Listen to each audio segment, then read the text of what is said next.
I can hear myself now. Yay, got it fixed. Got it fixed. Oh, keep talking? Okay. A high-scoring offense has been an instrumental factor for Dallas for 2 games straight now. However, Baltimore... Good? Okay. Yeah, I can hear you.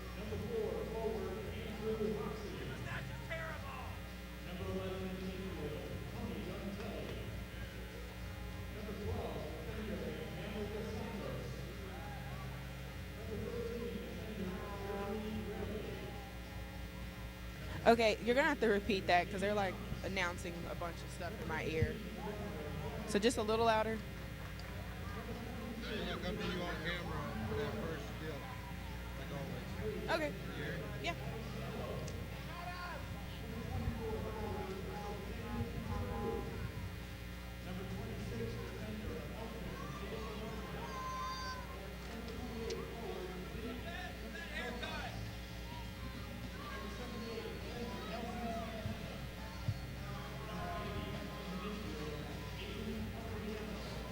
A high-scoring offense has...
Allen Event Center in Allen, Texas.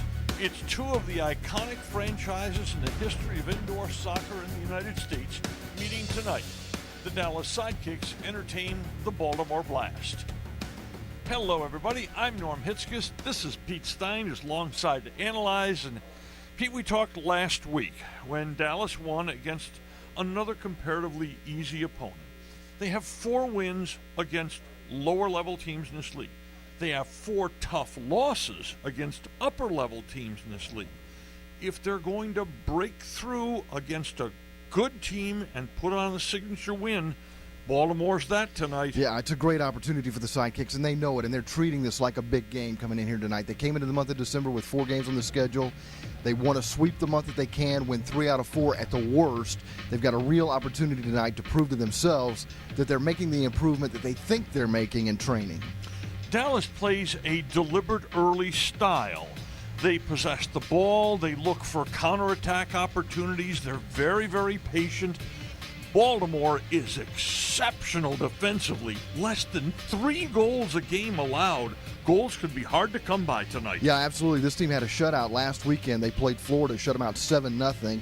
Turned around the next night, lost a game. They only gave up 5 goals, which isn't that much in indoor soccer. They lost that game 5-1. So they lack some of the firepower that maybe we're accustomed to seeing out of Baltimore. In fact, they play a little bit like Dallas because one of the reasons that goals against average is so low is they like to keep possession. You know, Pete, what that says, though, you better not make a mistake that allows a goal, because 1 goal could be huge in a low-scoring game. And Simon Moses is very aware that one mistake can cost this team, and it has cost this team in some close games, like you mentioned. They want to avoid that tonight. They feel like they've had a great week of preparation. They think they're ready for Baltimore and anxious to play this game tonight. Too bad, though, that their best keeper, Juan Gamboa, won't be here. He's away in Brownsville. A wedding that was scheduled that he had to attend. That leaves the keeping job tonight to the rookie, Choco Macias. Yeah, and he has started a couple of games for the Sidekicks this year on the road. This will be his first home start. He's a local product, so I'm sure there's going to be some butterflies. He's played futsal, which is a different version of indoor soccer without the walls. He's played for Keith Tozer, who coached Milwaukee for years successfully in the Arena League. And Simone Boza says he doesn't expect the Sidekicks to miss a beat tonight. He's got a lot of confidence in this keeper. Well, it's a big game for the Sidekicks to break through potentially against another very good team, the Baltimore Blast. The kickoff is next on Spectrum Sports.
Welcome back to the Allen Event Center, and a high-power offense has been very instrumental for Dallas for 2 games straight now. However, Baltimore enters this game tonight holding their opponents to nearly 3 points a game. Dallas is going to have more consistent production, especially from Cameron Brown, who has scored a goal in 19 consecutive games. He's just 1 goal shy of tying the all-time Sidekicks record set all the way back in 1994 by Tattoo. Back to you, Pete. Thanks, Whitley. Norm Hitzkes, Pete Stein. Baltimore has won 8 championships in the history of their indoor soccer presence. That's about one every 4 years. And by the way, they're the defending champions of this league. Yeah, we're going to see the defending champions tonight, and then the team they beat in the finals we'll see at the end of December here at the Allen Event Center. Sonora's next in here on the 30th of December, a 7:30 game that'll also be on Spectrum Sports. This is Chaco Macias playing goal for Dallas tonight. Juan Gamboa's away, a wedding in Brownsville, and boy, look at Baltimore come right after Macias. Oh, and he makes a chest save. But it's taken away in the Dallas defense. They go long to the other end for a league-way, Vicmore league-way, but it's intercepted by Baltimore. Here comes Dallas, though, on the attack. Taken away at midfield. Turning is Arredondo. Into a league-way, back out to the point. And Aguayo will send the ball back to mid-floor. Dallas got away with a turnover on the other end, but that's nice to see them in transition get into offense quickly the way they did. Well, it's also nice to see Macias tested right away and come up with a very nice save. And Macias, who's nicknamed Chaco, he told us doesn't mean anything. Yeah, he said his brother could not pronounce the name of a wrestler named Yucko, and his brother called him Chaco, and it stuck. Very seldom do you get a nickname that doesn't mean anything, Pete. Yeah, but once you get a nickname, it's yours for the rest of your life. Yes, it is. The ball bounced back into the Dallas zone, and Macias has it. Looks to play. Just be glad your brother didn't call you Stinky, or that would be your exactly nickname for right. the rest of your life. Look at the pressure Baltimore putting on. They understand that if they can rattle the kid, basically, Macias, here comes Dallas on the return. Here's Lovegrove, shot knocked out of there in the defense by Rayleigh. Jeremy Rayleigh in the defense right now with Adriano Dos Santos. And they're a big reason why this goals against average is so low for Baltimore. But Norm, I know we're just 2 minutes into this game, but already we've seen a more attacking style from the Sidekicks than what we've become accustomed to in the Moses era. Chance at the wing, shot. Oh, up off the glass above the net, up off the glass, and the rebound. It's loose in front, cleared, and it's foul against Dallas. Yeah, I think a handball in there. A handball. Here was a chance. It skims around the glass, right out in front. No one there for the rebound, and the shot by T.J. Nelson. We're going to see something tonight to keep. By the way, first of all, that man is William Vanzella. He is statistically the best goalie in the league, allowing just 2.72 goals per game. That's ridiculous in indoor soccer. That's just ridiculous. It really is unheard of. By the way, the next best goalie is allowing almost 4 goals a game, to show you the difference there. Checked in front, tipped by the charging Baltimore player. Macias handles that. Gamboa, who is not here, is 3rd in this league in goals against average at 4.75.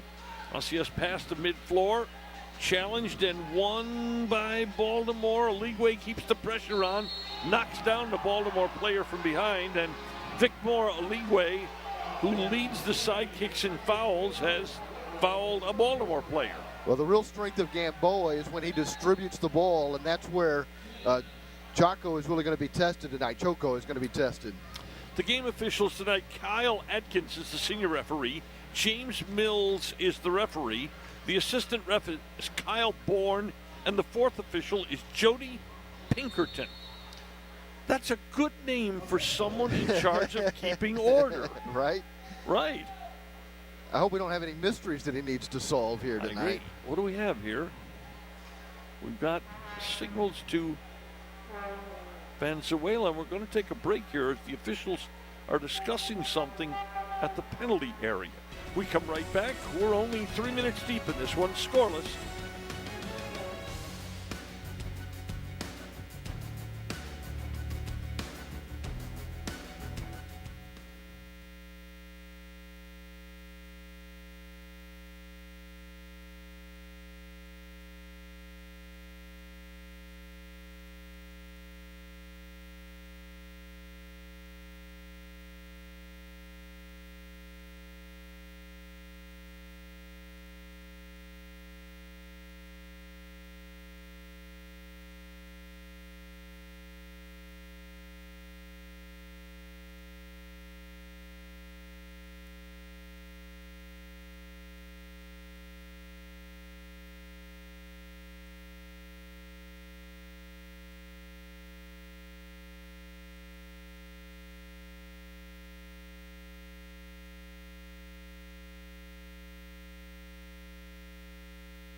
That is Pete Stein before the game.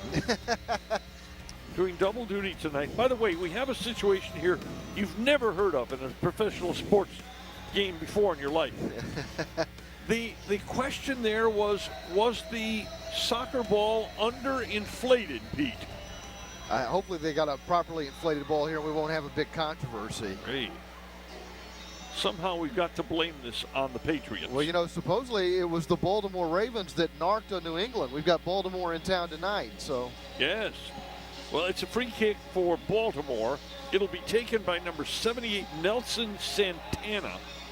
By the way, their leading scorers are number 11, Tony Donatelli, and number 28, Vini Dantas. And they do not score a lot of goals. No, in fact, Donatelli right now 9th in the league in assists. He's got 8, and Dantas leads the team in goals with 8. And their leading scorer for a very good team, Baltimore, is only 20th in the league in scoring, Donatelli. That ball taken away by Lovegrove at mid-forward. He keeps going, runs the ball down the wood, but here's Vanzella, lets it trickle into the goal area, snatches it up, makes a signal that looks like some kind of an audible. Goes deep, and it's Baltimore wins the ball down along the wood. Left wing, taken away by the Dallas defense. Nicely done. And down goes the Dallas player, a push on Baltimore. By the way, the foul on Victor Aligwe we saw just a moment ago, as you see Sofian Tirgu push Gabe Arredondo. The foul on Aligwe was not only the lead of the Sidekicks, he leads the league in fouls. Would not have guessed that. This is turning as Brown turns, marked by 3, 4, 5 people, shot just to the right of the net. Oh my! Cameron Brown operating in a tight space, got off a good shot and fired it about a foot wide to the right. He created that opportunity himself. That was some pretty nifty work in the area by Brown, and you can see why he has scored a goal now in 19 straight games. That's the all-time Sidekick record is a goal in 20 consecutive games played. Tattoo has that record. If Brown can score tonight, he ties the legendary Tattoo. Simone Boses claimed he didn't know about that streak when I talked to him earlier today, but it was interesting talking to him because he says his job is not really to develop players, but to put players in the best position to succeed, and that's what's happened for Brown. Look at it, League-way, great pass to the far wing, and Ritter was just about a step behind on his charge. Here comes Lovegrove off the wood and off the glass in front, and Vanzella gets it. Will counterattack with a long ball the other way, and Ellis marks Vini Dantas off the ball. Macias intercepted, tapped around, it's free. Baltimore contests. Dallas has it, pass it to Ricardinho. Ricardinho deep in his zone to Arredondo, and here come the Sidekicks on the run, coming the other way, 3-on-2. Arredondo looks to the other wing, down in the left-hand corner for Aligwe. Back out toward the defensive line. Arredondo tries to win the ball. Dos Santos battles him for it. It's free. It hits the referee. Eligwe tries to slip it through the defense, but that's blocked by Dos Santos.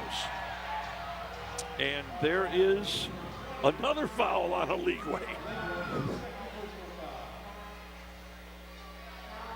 McMoore comes over and simply says, let me just slide you aside, sir. I like the way Dallas is pushing the ball forward tonight, though. Me too. Well, Baltimore seems intent on trying to rattle Macias, and they're playing, unlike St. Louis last week, did not challenge that half of the floor at all.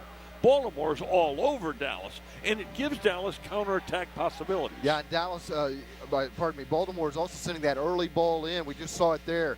Dump it in the corner, try to get possession in the attacking third quickly. Here's another ball inside the Dallas line, an early ball inside the Dallas line. Ooh, going down is Brown. He's holding his left knee. Brown limping a little bit. He's going to try to stay on the floor. He's back in the defense, but he's hobbling badly, Cameron Brown. But he can't get off the floor right now as Dallas is trying to defend. Brown comes out to mid-floor, still hobbling a bit. Marks the numbers here very hard. That's number 80, Gaetan Caltabiano. They gave us how to pronounce his first name, Gaetan, and did not tell us how to pronounce Caltabiano. I guess that's an easy name in Baltimore. Yes. Pushed down the floor is Brown, who has run off the stinger to the knee. Oh, that's a large man who pushed him down. Yikes. That is Dos Santos, who challenges Jones for the ball and wins it, but passes it to Eligwe. Eligwe turns to his right, tries to get a shot. Turn to his left, still has it. Up off the glass atop the goal and over to the left wing. Ricardinho was running hard to get to that ball on the near wall. He just couldn't get there fast enough. This is Dos Santos to mid-floor, and that's Jonatas Mello. Play it back to Mello. Mello takes his man on, runs through, sprawling save, rebound, kick saved by Macias. It's free in front, and it's knocked out of there by the Dallas defense. And we've got a foul on Dallas, knocking down the Baltimore player. Look at this save. Wonderful diving save, and then another one by Macias. Wow, that's good tending. And then he punches the ball out of trouble. It's the trifecta for Choco. A little nervous when Choco gave up that juicy rebound, but he was able to make the second save. This will be a free kick taken by Jonatas Mello. Winds it up, fakes, give it to the corner. Back out to Mello. Mello swing the ball to deep left corner, a left foot volley into the first row of section 119 at the Allen Event Center. Teams will now use this opportunity of stop play to get whole new sides on the floor. We are just past the halfway point of the first quarter, and the 4-4 Dallas Sidekicks and the 4-2 Baltimore Blast are scoreless at the Allen Event Center. It's scoreless, but it's end-to-end action here. Yes. This isn't a boring scoreless. Last week, St. Louis just was content to sit way back and defend. And it made for a sort of a paceless game, didn't it, Pete? Yeah, no, this has a real good feel to it right now. Cam Brown, ooh, snuffed that quick shot, snuffed by Vancella. And Dallas seems to be playing with a lot of confidence, like they belong on the floor with the defending champions. On the left wing, the shot is going to clear wide to the right. That shot by Dantas. Out in the mid-floor, Baltimore sets up the attack. This is Dantas again. This is Santana. They've got some large lads on Baltimore for an indoor soccer They team. got some barrel-chested guys out there. That number 22 is Juan Pereira. The name is spelled Juan, but he pronounces it Juan, which sounds something like a Saturday Night Live script would do. This is Juan. The shot is in front, sprawling, and Macias flops on the ball. Macias has been tested. He's been tested several times, and he's been up to the task in 9 minutes plus. Yeah, I think we can see that he's capable of making the saves. He's got to be careful about giving up those rebounds. He's also got to be very precise with his distribution. Ball mid-floor. This is the, what do you call the color of Jamie Lovegrove's shoes? Is that Day-Glow yellow? Highlighter yellow, yeah. That's highlighter yellow. That's good, Pete. That's highlighter yellow. That's exactly right. This is Ritter. Ritter now double team. And the ball is taken away by Andrew Hoxie. Hoxie to mid-floor. Fake chip down the floor by Jeremy Rayleigh, number 13.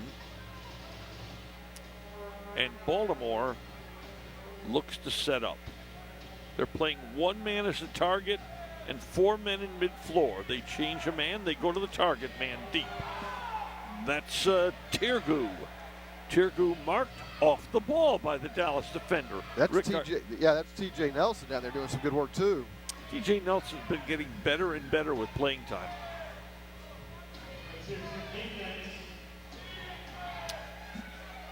That's Caltabiano. If we hesitate just a bit, you'll be able to tell why. The uniform numbers and names are pretty difficult to read on the Blast uniforms. Blast is coached by Danny Kelly. He's a former player in this league, and a good one, by the way. Assisted by David Bascom, and he's a former pretty good player. Yeah, Bascom played for Harrisburg and then played with Baltimore, and they were both with Baltimore the last time the Sidekicks played Baltimore in a playoff game back in 04 at Baltimore. Sidekicks lost that game 7-1. It's the last game they played before their 8-year hiatus. By the way, if you're looking for job security, I think Danny Kelly has it.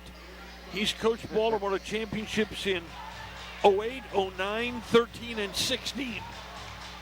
I guess 4 rings will get you your job. Yeah, that's a good way to hold on to a gig. Look at Dallas pushing forward defensively, Pete. Dallas pressing the action a little bit defensively. Yeah, Simone Moses with a much more attacking team here tonight than what we've seen. You saw the first appearance on the floor, number 17, Jamie Thomas there.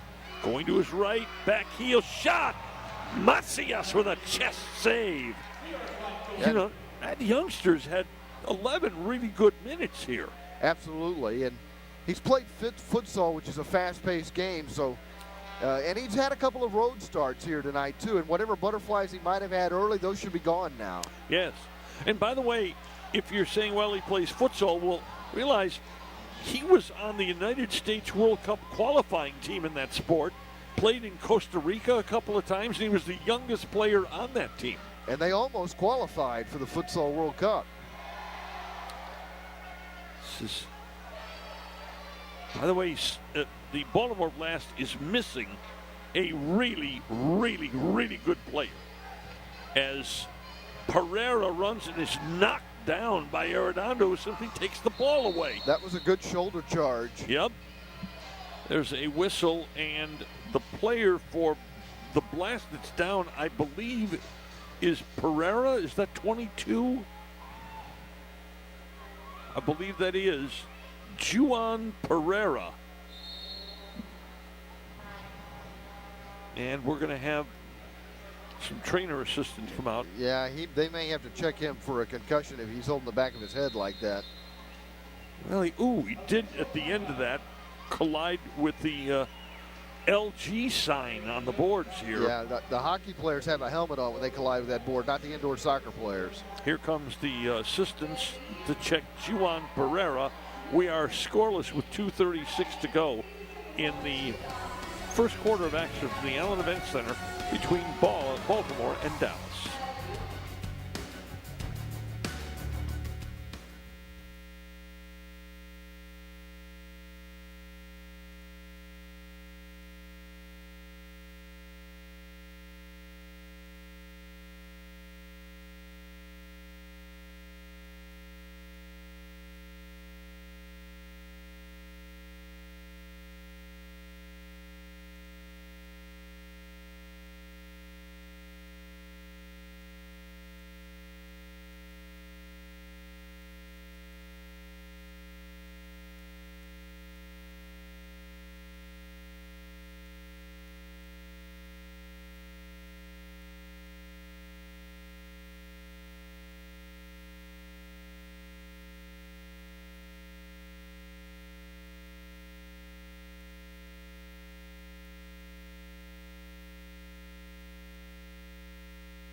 Welcome back to the Allen Event Center, where we are still scoreless in the first quarter. Sidekicks have a new look, and you should too. Check out our brand new website to get our green custom jerseys, and look for t-shirts, pullovers, hats coming soon. Just head on over to www.dallasidekicks.com. Pete? You know, if there was some worry that Macias, Eduardo Choco Macias, would make a mistake early to put the Sidekicks in a hole, he has not done that. He's played well.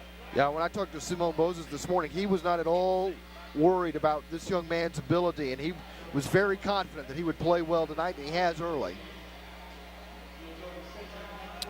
And with a little over 2.5 minutes to go, it will be Dallas ball to put in play as Mike Jones will play it out to mid-floor to Aguayo. Aguayo to Macias. Baltimore runs at Macias consistently. That's part of Coach Danny Kelly's strategy. Look at Brown. Brown feed to Lovegrove. It's in! The two leading scorers on the Dallas Sidekicks combine. A beautiful feed to mid-floor by Macias starting that peak. Yeah, and then Brown with a great assist, setting up the one-timer for Lovegrove. He buries it, and Dallas gets a much-desired lead in this game. Look at the pass. Everybody drawn to Brown. Across court to the wing by Lovegrove. And that's a Dallas 1-0 lead. That's clinical right there. You can't draw it up any better than that. Well, if you had to write a script for the first 13 minutes, Pete, Macias being tested and standing up to it, and then Brown and Lovegrove combining on a goal to give Dallas the lead, that would be a terrific script. Brown getting his 6th assist of the game and of the year, I should say, and Lovegrove picked up his 12th goal of the year. Lovegrove came in 9th in the league in goal scoring at 11. Now he has 12. And Brown is 5th in the league in goal scoring. Uh-oh. Ball on the wood, bounces crazily away from the Baltimore player, and Dallas temporarily takes possession and keeps it by giving it again to Cam Brown. Brown pinned against the boards, turns around, is tripped. And Brown lands and puts up 2 fingers. He's wanting a 2-minute power play is what he's asking for. Yeah, that's what he's wanting, but he didn't get it. The ball is actually gone from him before he's tripped. And in fact, was he tripped? Well, I was going to say, it looked like a clear foul initially, but Brown definitely sold it. Yes. Ricardinho wants a timeout. Dallas seeing an opportunity here with 1:39 to go, an opportunity with a free kick to go ahead by 2 goals. Gracious sakes. You know, this figures to be a close game, and we should bring up, Pete, the fact that that's been the Achilles heel of Simone Bosa's Sidekicks the last 2 years. Yeah, that's the bugaboo, isn't it? They haven't been able to win the 1-goal games. In fact, they're 0-9 in 1-goal games. And Simone Moses is very much aware of this and wants to get over that hump. And he sees his team getting better and better. But he'd love to win one of these close games, and he'd love nothing more than to get that signature victory tonight against Baltimore, assuring the Sidekicks 3 wins in the month of December when they play 4 tough games. Well, look at it this way. Over the 2 years that Mr. Bosas has coached the team, he took over very late last year. They were competitive but lost a lot of tough games. This club is 11-17 under Coach Bosas and 0-9 in 1-goal games. Well, it doesn't take much to realize that this club is 11-8 other than 9 1-goal losses. And we've had 1-goal losses to good teams this year. Yeah, and they've been competitive during his time here. There's no question about it.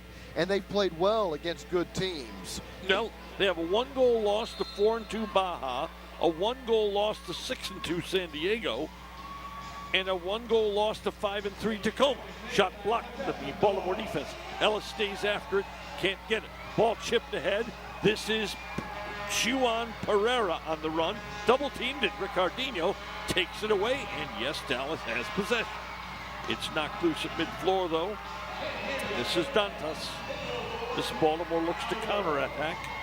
1:15 to go in the first 15-minute period here at the Allen Event Center.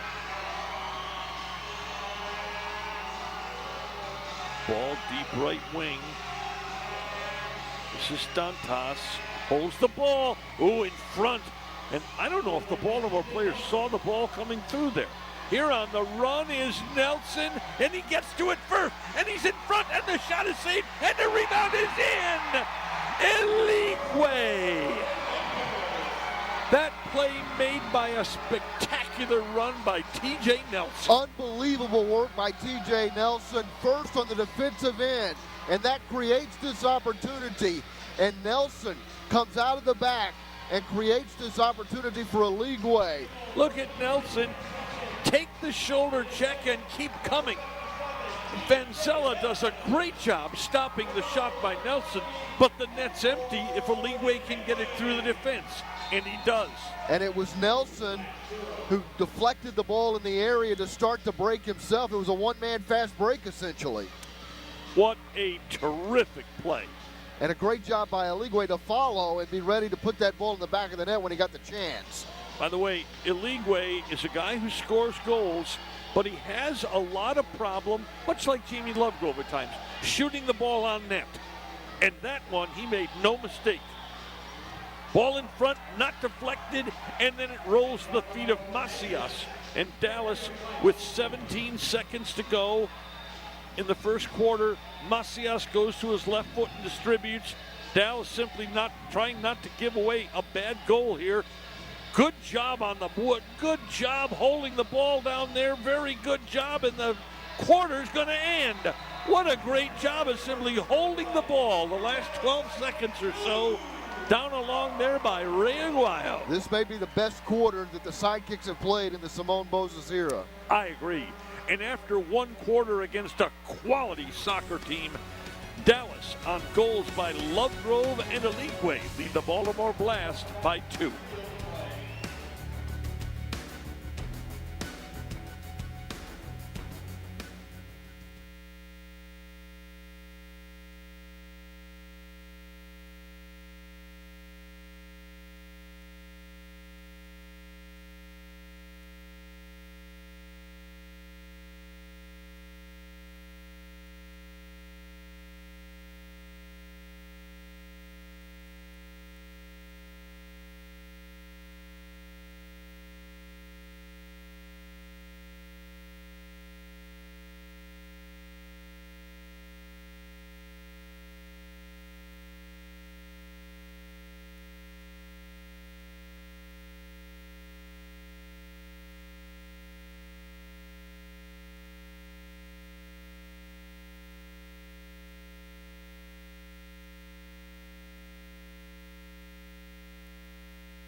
Welcome back to the Allen Event Center, where the Dallas Sidekicks are up 2-0.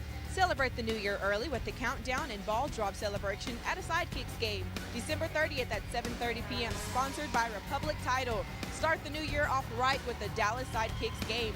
And on this game, it looks like Dallas has found a way to get past Baltimore's goalkeeper, William Vanzella. Just last week, he kept the Kansas City Comets scoreless in the first quarter, but Dallas has already snuck 2 goals in. That tough practice week seems to be paying off. Norm? Well, we're right at Vanzella's goals against average for a game for the year. Yeah, what is it? It's like 2.7, right? 2.72, and he's allowed 2 already. Ooh, here's a chance, and it's just wide to the left. That ball had Macias beaten, but it was just wide of the goal. And Pete, we talked on this telecast of Dallas needs to put more shots on net.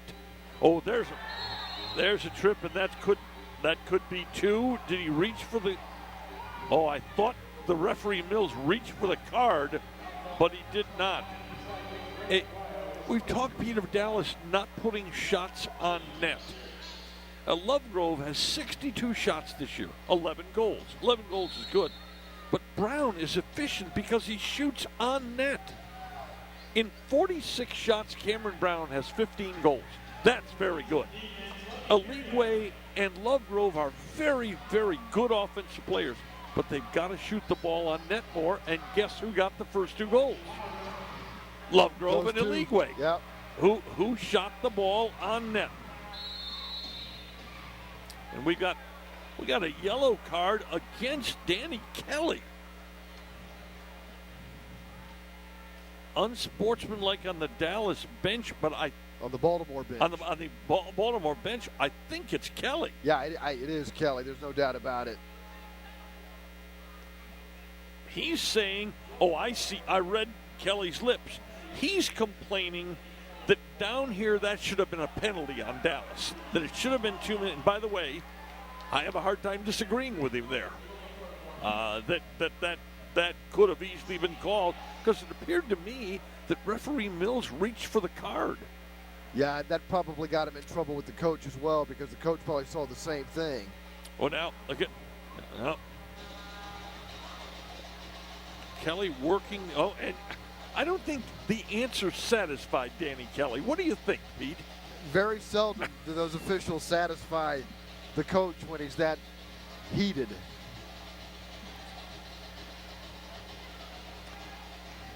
Now, discussions with David Bascom, I'm sorry.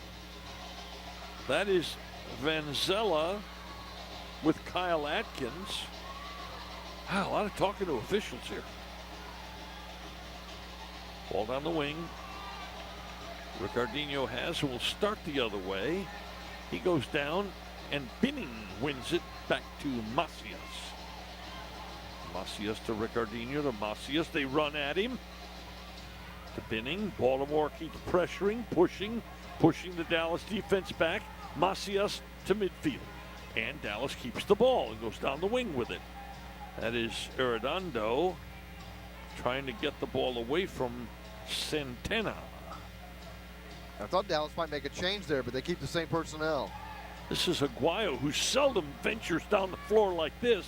He's very much a defensive defenseman. Yeah, they definitely come into the game with a game plan of attacking more. Yes. Ball taken away at midfloor. Baltimore has a nice job by Nelson. That was about to be a 3-on-1 for the Blast. And this is right point blank. Donatelli with a beautiful cross ball. I think that's Hoxie.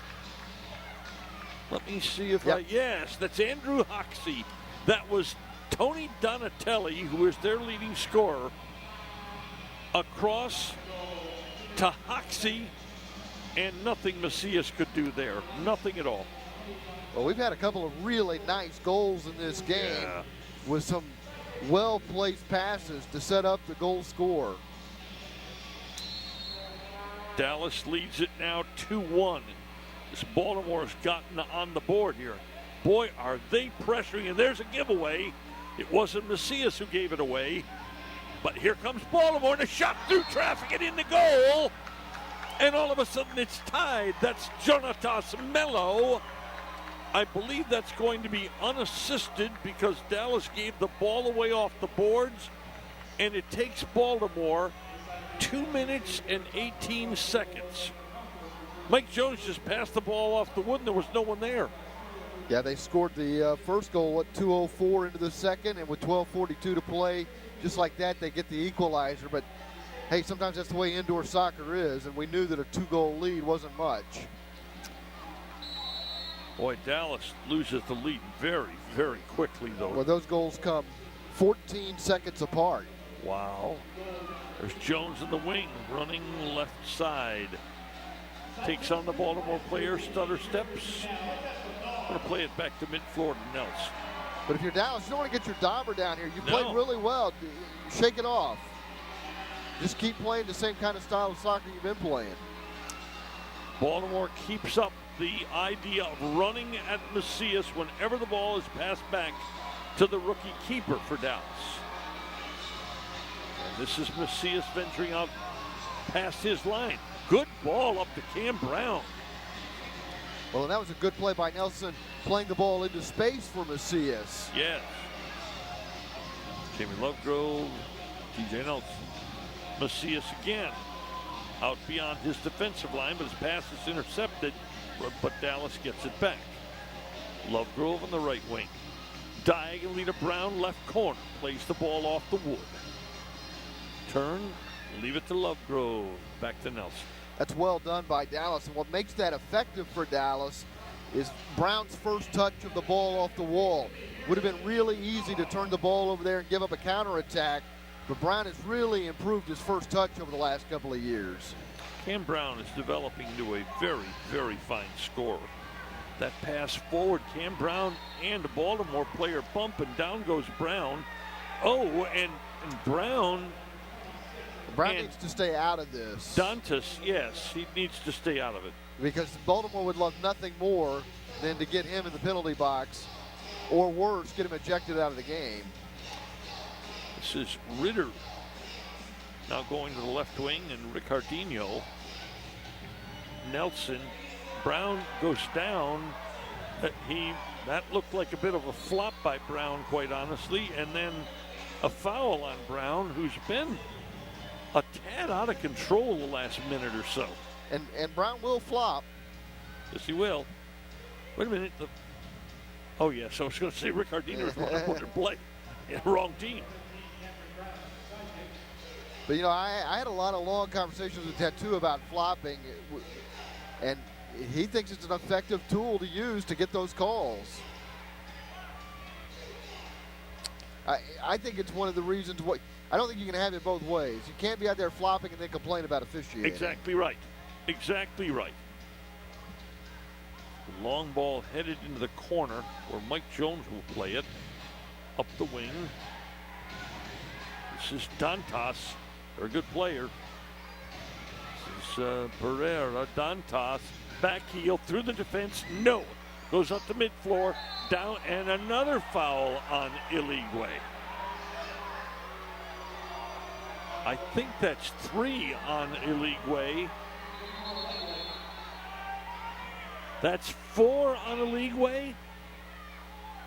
Is that now the 4th on Victor Iligwe? And that is a penalty. And here comes the blue card. 4 fouls in 20 minutes. 4 fouls and a half gets you a 2-minute penalty, and Victor Iligwe will head for the penalty box. Yep, the accumulation of fouls is going to put him in the box for 2 minutes. Oh, this is dangerous.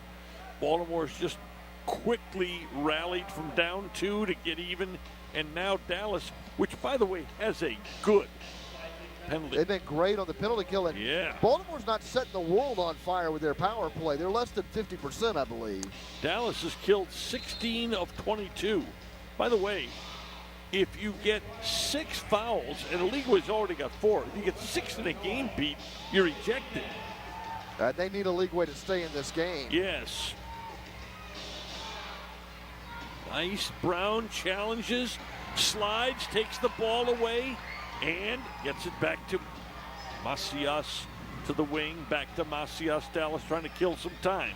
Long ball to the center of the floor, and Baltimore has it. Brown trying to flick that with the back heel. Jones, Brown, Aguayo, and Ellis are the penalty kill. Straight on the shot. Macias with a fine save, and Brown rifles it down the floor. That's a great job by Brown. Make Baltimore go the length of the floor in this power play. But they've come back the length of the floor very quickly. And Dantas on the right wing has it to his left foot, and his shot is wide left, and Ellis has it. Blocked and up over the glass, and Dallas will get possession of the ball. They have now killed just over a minute of the 2-minute penalty with a leeway in the penalty box. Here's Chucko with a lob to mid-floor. Down goes Ritter, but Baltimore has it quickly back on the attack. Tap to the right wing. That is Dos Santos. They're going to go to the left wing.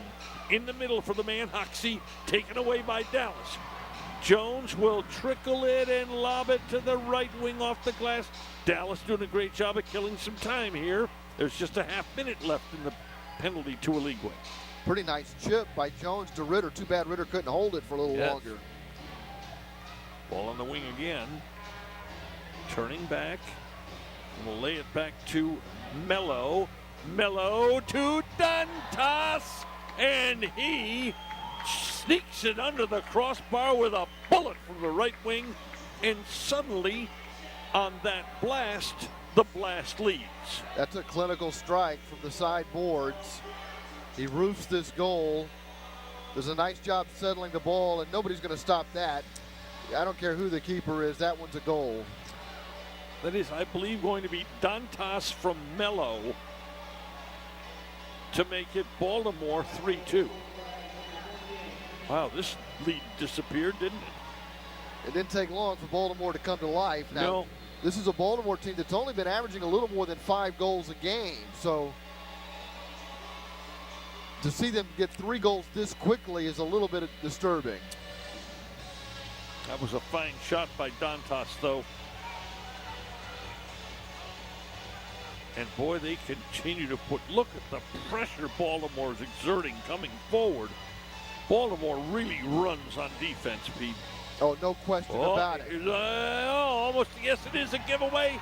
A sliding tackle by T.J. Nelson, and they're going to call a 2-foot tackle there, with the league is trying to discourage that.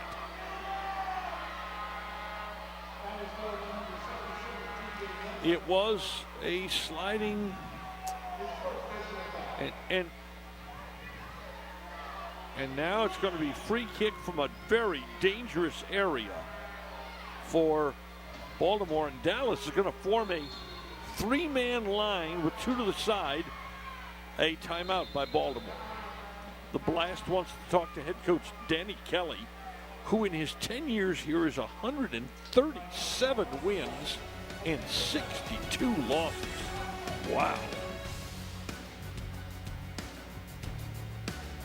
Blast on 3 goals in 6.5 minutes have taken the lead in the mid-second quarter.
Welcome back to the Allen Event Center, where Baltimore snuck ahead 3-2 with 7 minutes and 55 seconds left in the first half.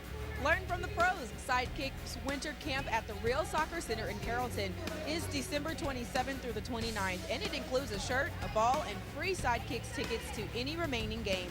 Call 469-200-4625 or visit www.dallasidekicks.com/camps to register. Norm? There's a discussion going on here during the break, and Baltimore wants this to be a penalty against Dallas because a 2-foot sliding tackle, the league is discouraging that in its rules, and the assistant coach was over talking to the officials. The officials went over and talked to Dallas, but they have not put a Dallas player in the penalty box. So all Baltimore's going to come out of this with is this free kick. The board shot, no. Still in front, knocked off the boards nicely by Ritter and out beyond the Dallas defensive zone. Dallas right now, you get a feeling, Pete, is like a boxer who's taking a shot. And he's trying to keep his head clear while he survives. Yeah, there's no question they're on their back foot right now. Baltimore's getting opportunities here. Macias with a nice save there. Here's another one deep in the zone to Dantas, who just scored the goal that put Baltimore ahead. Down goes Brown. They're going to call that on Dantas, surely, for the armbar. Yes. To Macias. And Chaco goes to TJ Nelson.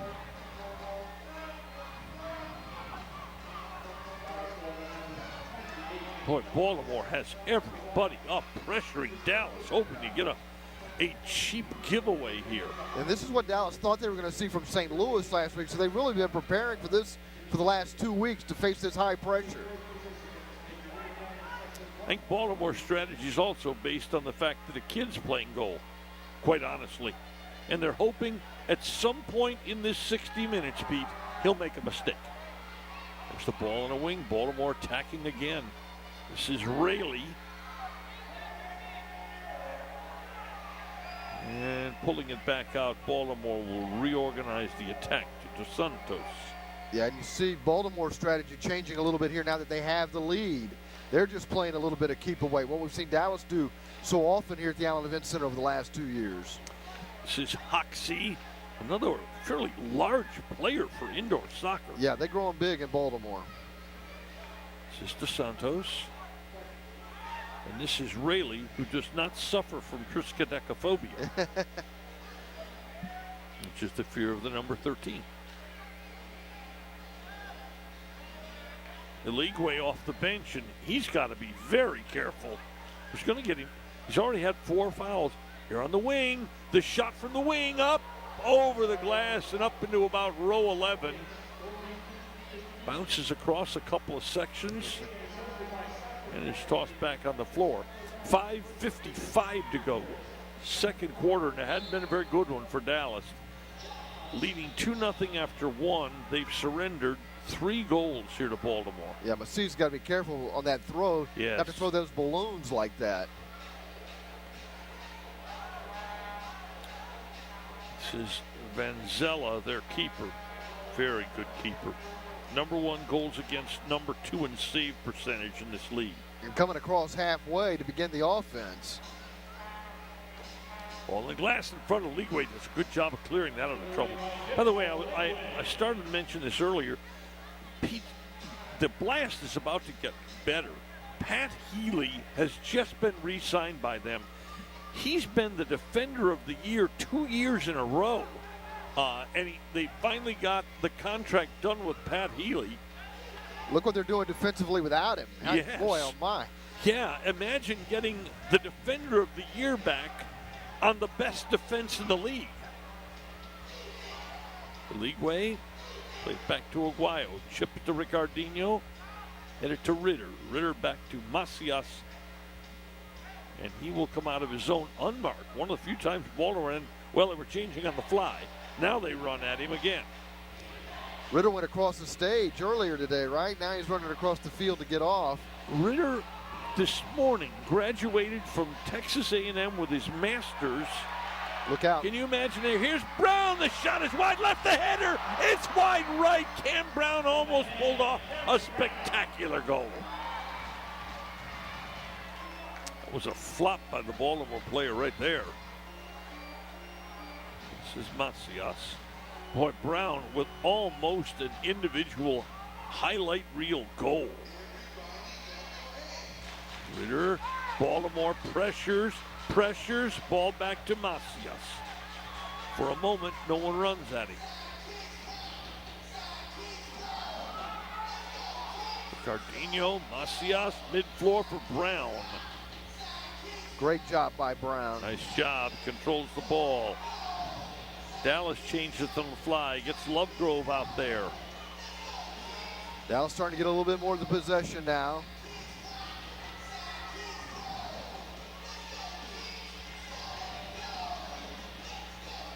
Three and a half minutes to go. Second quarter. Baltimore leads at 3-2. Lovegrove around his man. Runs to his left foot. Passes to cross wing.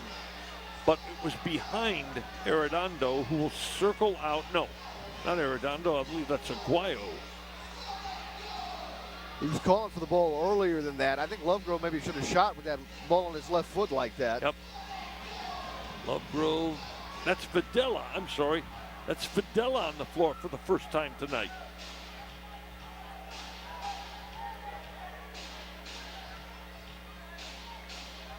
Baltimore changing on the fly. Getting a new set of players out there. This is Pittman. We haven't seen much of him tonight. Reeves to a great volley. Holy cow. That was a wonderful attempted volley there, just wide of the net. And Lovegrove alone on his charge. Goes to his left foot. Fires it just wide to the right. Wow, that was a beautiful ball by Lovegrove. Just wide. And Mike Jones shields the Baltimore player. And Dallas has come close twice now. Brown and Lovegrove. That was a good effort by Lovegrove. Yes, it was. Disappointed that that ball curled just about a foot and a half to the right. 2 minutes to go, first half. I'll see this again, long target ball. Brown gets jolted in the air. And gets the call. He should have gotten the call there. He took enough of a lump. Here's an opportunity for Dallas to get the equalizer. Oh my.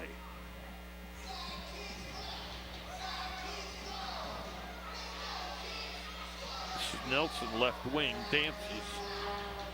Play a cross wing, Jones, and then in the middle to Ricardinho. Brown, the man in front of the goal right now. Nelson beats his man, tries to get it back into the left corner, and it's blocked by the Baltimore defense. Here come the blast. Dantas oversteps the ball, and now he fouls the Dallas player from behind, and Dallas will get the free kick. Yeah, Hooks Nelson clearly slowed him down. Great job by Nelson battling along the boards to win this ball for the Sidekicks.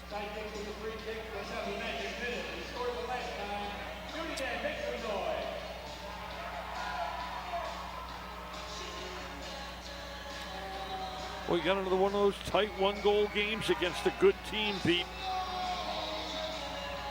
Headed on. Oh, and it was flicked on by Brown to Arredondo. And Arredondo simply couldn't get a foot on that to direct it toward the Baltimore goal. Couldn't catch all of it. Nelson takes the ball away. Brown tries to go along the wood, taken away from him. And Arredondo just pushes Hoxie to the floor. Yeah, there's no way that that big guy like that goes down that easy, though, Norm. I don't know how Ricardinho challenged that call. Yow. Ball going to be played in the left wing to Hoxie, who's had one of the goals. Deep the shot, deflected and headed in by Hoxie. Macias got a hand to deflect that ball, but deflected it right to the head of Andrew Hoxie, who has his second goal of this game, and Baltimore has extended it to 4-2. That's a nice cross. Donatelli again. This is the second Hoxie from Donatelli we've had in this game. You don't see a You don't see a whole lot of headed goals in indoor soccer. You won't see any better than that one. You won't see many mustaches better than that one in the league either. And he's grooming it right now. Attaboy, Andrew. Dallas now down 2 goals. And again, Dallas has given up a goal in the last minute. That's happened a couple of times this year. Oh! And they almost had another opportunity on a through ball to Mello, which just eluded his foot. Lovegrove. Back to Macias. Mid-floor Brown. Ball goes to win. Here comes the buzzer. And that's the end of the first half. Well, we've had 2 different quarters. Dallas was terrific in the first quarter, leading 2-0. And Baltimore was terrific in the second quarter, scoring 4 goals. And that's where we are at half. It's 4-2. The Baltimore Blast and their coach Danny Kelly leading this one as they head for their locker room. Sidekicks have to be disappointed after playing such a good 15 minutes to find themselves down at the half. Mr. Bosis is coming over and wants to know, he wants, it looks like, an explanation of the rule there. I wonder if Whitley can ask him what he's looking to find out there. Let's go to the floor, and here's Whitley with Coach Bosis. Coach Boses, how concerned are you about Baltimore's ability to find the net and to score so quickly in the first half? I'm not concerned about Baltimore. I'm concerned about Sidekicks. It's like, it's just execution. That's all I can say. Our mistakes, their goal. They don't make mistakes. We have to earn them. Our mistakes, their goal. The second goal is just here you go. And this is the things that it differentiates a Baltimore that wins championships from us. The experience to know, to be patient, to control a game, and to just exploit the weaknesses. We created 2 weaknesses. They exploit them. So I'm not concerned about Baltimore. I'm concerned about Sidekicks right now. So about the Sidekicks, how do you want your team to execute the second half? Just stop with the mistakes. Just stop with the mistakes. There's no need. They're high pressuring. We know that. We have a play to come out of high pressure. We're not executing. When we do execute, came the goals. If we don't execute, then there's no goals, and they keep the high pressure, and they're on the side of the field. All right, thank you so much, Coach. No problem. That's thank you, Whitley. That's Simone Bosis. Whoa. Speaking of mustaches, Pete. Whoa. It's more than a mustache. Yes. Baltimore has the lead here after 30 minutes of play. Pete will talk to the rookie goalie, Chaco Macias. We'll have highlights. We'll have a sports update for you. All coming during the halftime here at Allen Events Center on Spectrum Sports.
Welcome back to the Allen Event Center. I'm Pete Stein along with Eduardo Macias, who's getting his first home start tonight for the Dallas Sidekicks. They call him Choco. And there's been an emphasis here amongst the Sidekicks the last couple of years to have more local talent on the team, and you're part of that.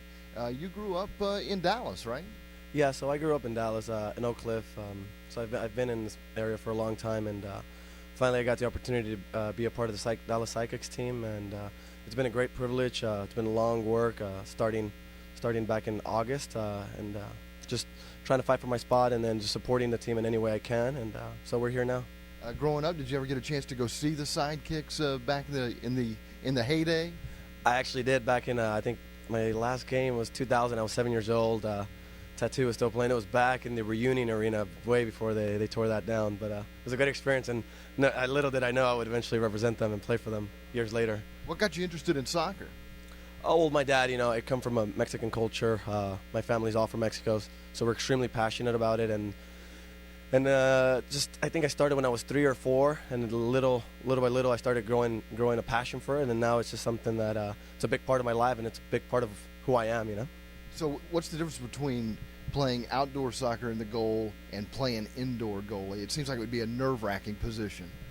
There are many differences. That the things that I would say more. I haven't played outdoor in years. I played futsal after that, and then I got into the indoor season this year. The big differences, though, is getting the keeper engaged. You use your feet a lot more. I feel like the keepers manage to gain more here than they do in outdoor, and you get non-stop shots. I mean, that's just like every quarter you're taking at least 10 shots from the opposing team. So you constantly have to be on your toes. There's a great history here with the Sidekicks of great goalkeeping. In fact, tonight you're replacing Gamboa, and he's really played well. Do you feel that pressure that you have to live up to that reputation?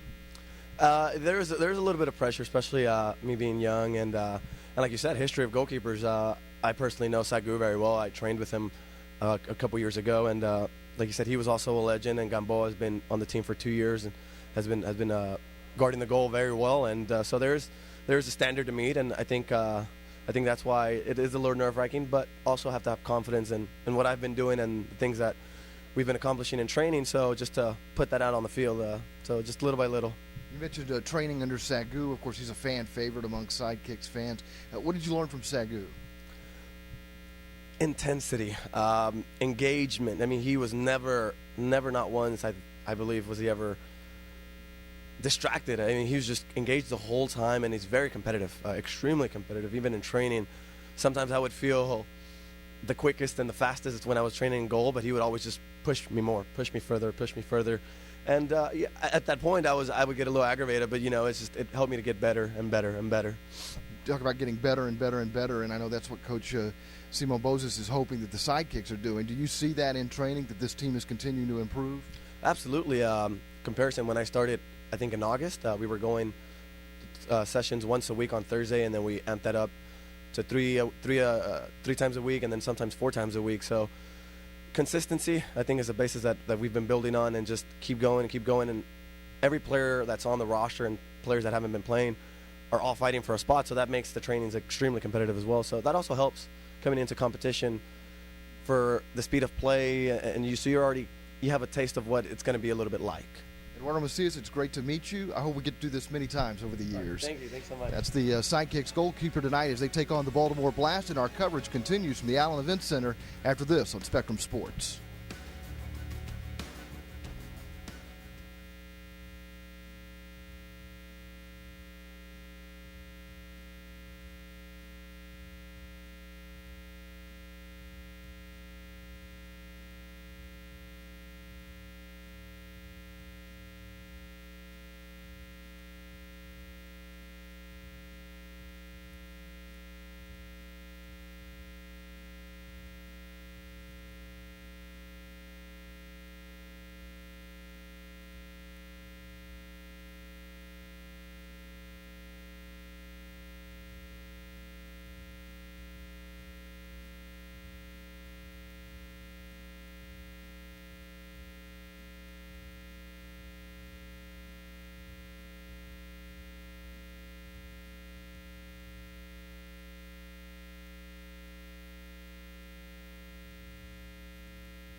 We're close to resuming play here in the third quarter with the Blast leading 4-2.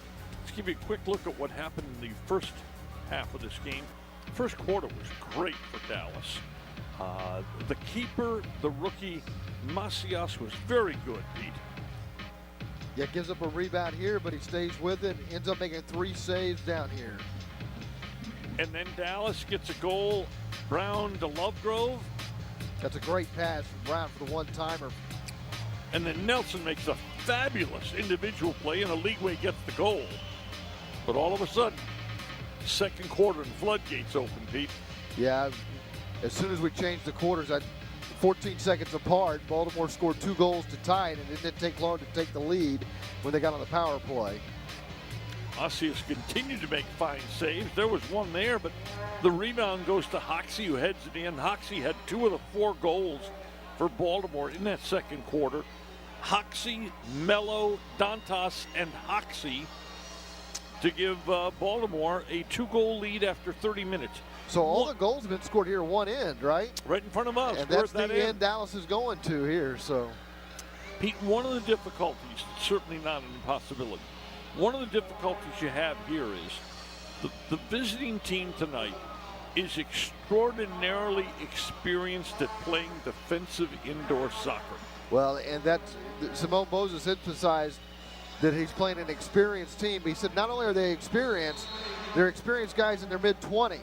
So they've got legs. It's not like they've got experienced guys in their 30s. Teams have 15 players. Baltimore chose to bring only 14. That 15th spot's going to go to Pat Healy, the defender, as soon as he's ready to play. But Baltimore has a good, solid, and deep team. And there's a ball over the glass into the side, and Dallas will have a free kick in the Baltimore end, or will it be? Yes, barely across midfloor. You could sense the frustration from Simone Moses in the halftime interview with Whitley, and I'm sure he passed that frustration on to his team. I think it's important that they play well here in the early stages of the third quarter. You know, we often say this game, it's important to get the next goal. Well, it's important to get the next goal. It is hard to conceive of Dallas surrendering the next goal and rallying from a 3-goal deficit against a team this good defensively. Yeah, the crowd not going to be happy about that, but the official is part of the field in that juncture. So the ball hits him. It's just bad luck if it goes to the other guys. Videla getting another regular shift here. This is Rayleigh. Nice step over move. He goes down, push down, and the Dallas defender wants no part of it. Aguayo said, "Get up." Quit flopping.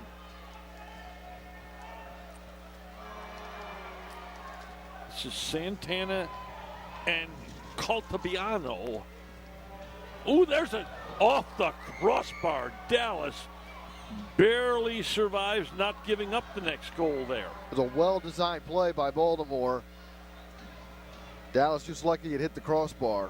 Hit the crossbar, popped up in the air after Dantas, who took that shot, by the way, snuck one just under the crossbar for the third goal in this game for the Blast. But that was a well-struck ball. Yeah. Mello, nice pass across, but nicely defended by Dallas. That was Aguayo.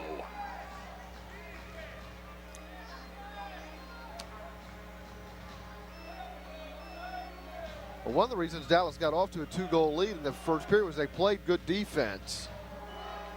And Pancella, you feel kind of funny there because you want to pass the ball up the wing off the glass, but there's no glass in front of the bench. Not in front of that bench. There's Lovegrove on the floor. Ooh, and headed away by the defender. Jones now back to Macias. Yeah, I'm not sure why Ritter let that ball go through like that. I think he thought he had help behind him. Yeah.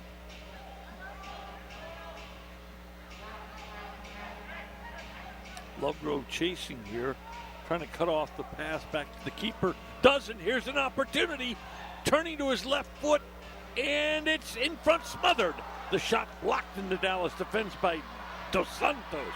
Here comes Mike Jones running one on three, 1 on 4. And the ball off the boards was in a good spot, but nobody was running with him. Jones did exactly what he should have done there. He just didn't have a trailer coming into the area behind him, because you're right. He played that ball off the boards beautifully in the middle of the area. This is Donatelli, who set up 2 of the goals already this evening. And a shot saved by Macias. Jones comes running out of there, and he gets knocked down by Jamie Thomas. And Dallas will have the ball. Macias will distribute.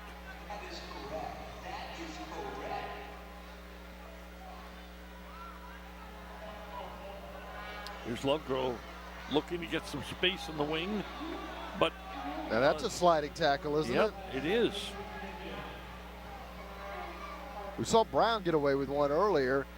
And then Dallas, Baltimore wanted a penalty on another such play against Dallas, and it was not called a penalty. Just called a common foul. Yep. Ball knocked in the mid-floor by the Baltimore defense, and Ellis plays it back to his keeper. Cody Ellis has been quiet lately, scoring 5 goals and 8 assists on the season for the number 3 scorer on this team. Ball in the corner for Della, holds the ball, waits for help, looks. Gee, there was only one other player across the defensive line for Dallas.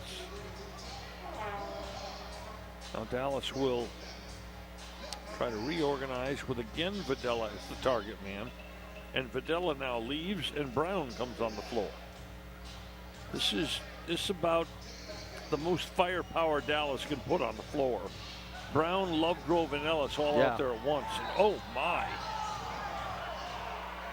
There's a whistle, and it's a foul on Dallas. Jamie Lovegrove and Jamie Thomas, I think, collided knees. Oh. Ouch. That hurt me. Yeah, it doesn't feel good. No. Thomas from Tri-State again. Seems to be running okay now. As soon as they blew the whistle, he took off like a deer. Now he comes out.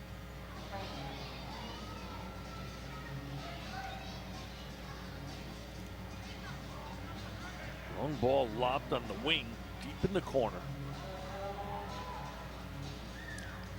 Nelson marking his man, and now the ball gets the defensive line, but not look out. out.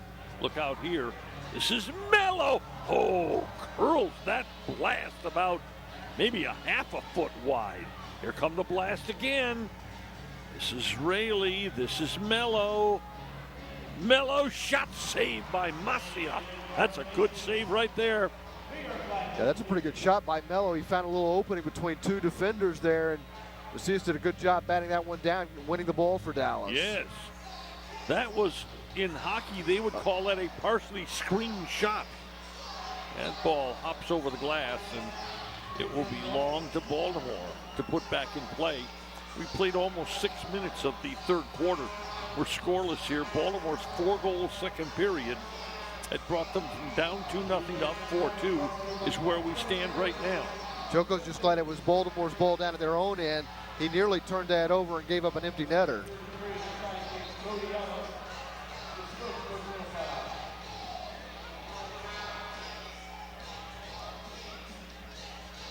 Benzella up behind his line. Now the chip to the wing. This is Mello, but Ellis beats him to the ball. Plays the ball out to mid-floor. Baltimore showed some great ball movement, but then they turn it over. Yeah. Mello got pinched along the glass there by Ricardinho.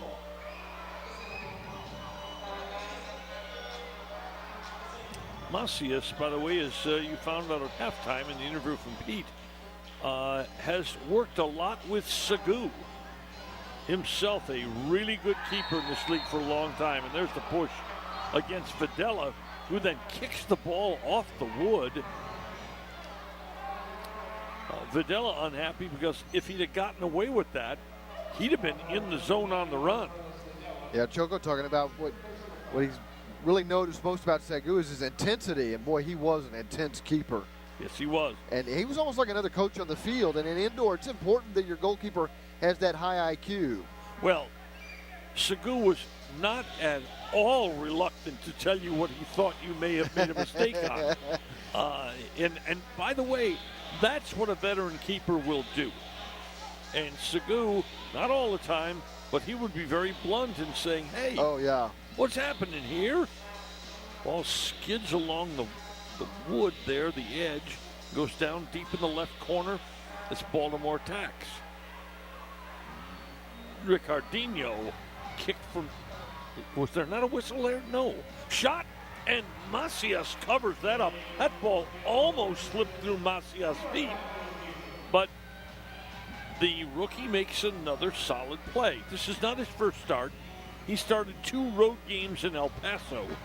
Both were wins, but he did give up 12 goals in the 2 games. Yeah, he came in with a goals against average of 6. Nicely done. There's a blast. Vanzella with a kick save. There's another shot. Goes right across the goal by Dwyer, and it's in from the other wing. And there's the record tire from Cam Brown. 20 straight games now. Cam Brown has scored a goal for the Dallas Sidekicks, and he makes this a 1-goal game.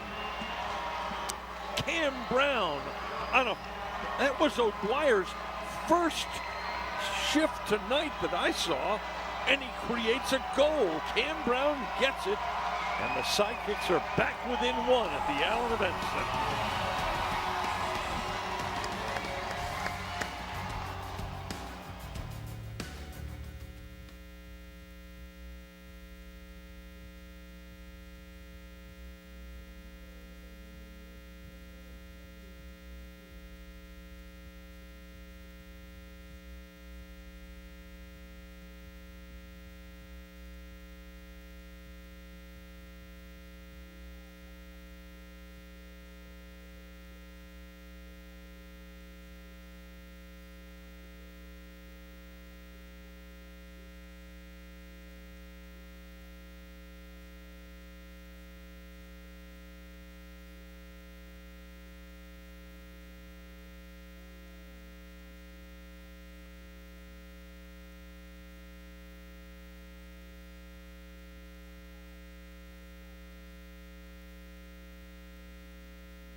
It's a 1-point game here at the Allen Event Center, and we are just almost 7 minutes to the first, almost 7 minutes over to the third.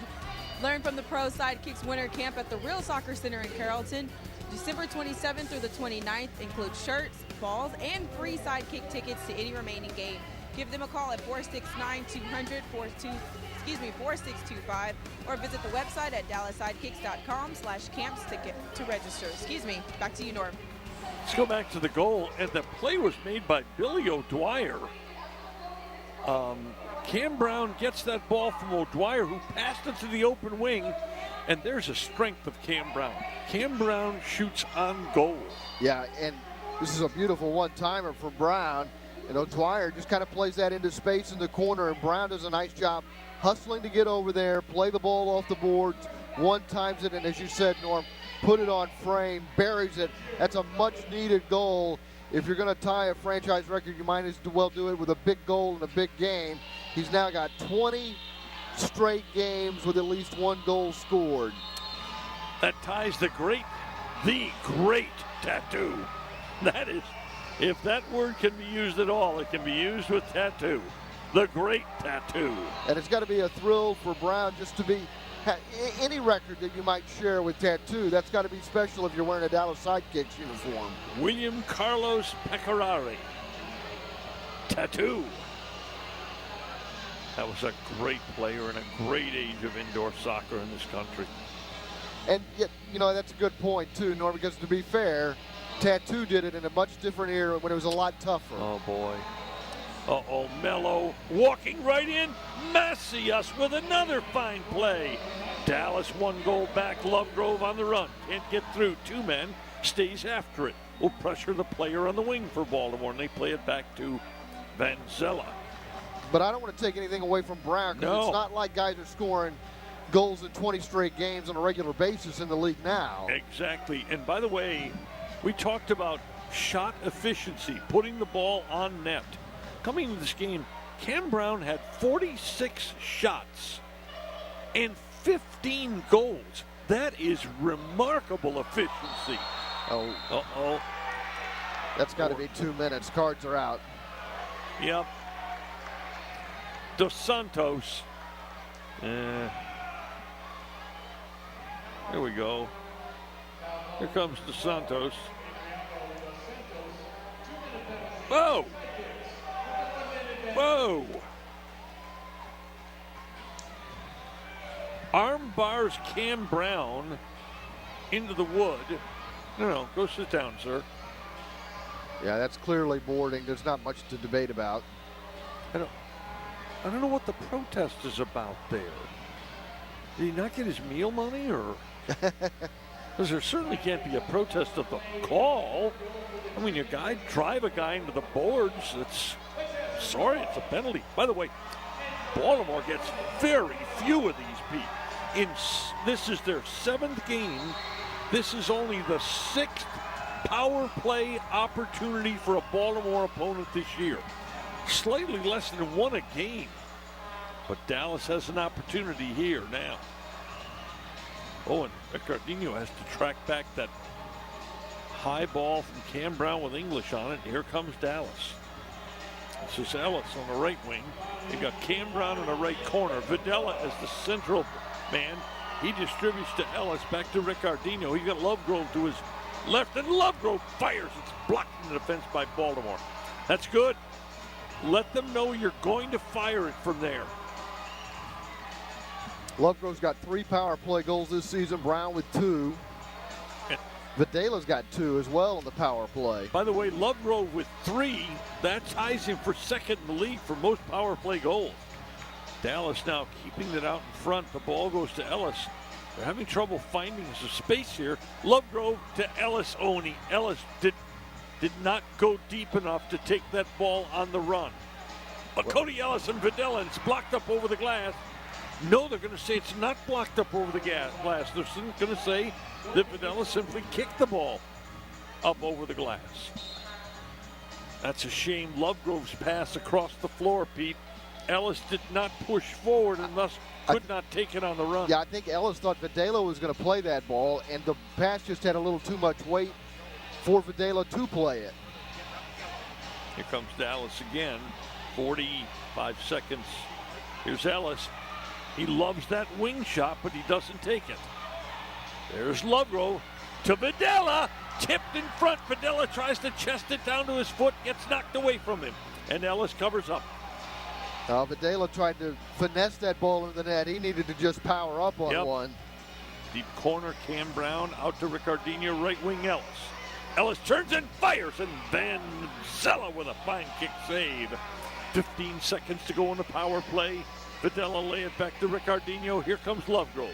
Stops to Videla in the middle, can't control the ball. The power play is about to end as they come to Lovegrove on the wing. He looks to pass through to Ellis, but it's deflected, and out of the box comes Dos Santos running with the ball. He's got a breakaway. He fires, and Macias makes the save. The kid's doing a terrific job tonight. Choco keeping Dallas in this game with that save. Look at this. This is a break. He's got whatever he wants, and Macias makes the kick save. Comes out, makes himself big, makes the save. The official now is going to the bench area. Yeah, Cam Brown was beside himself here.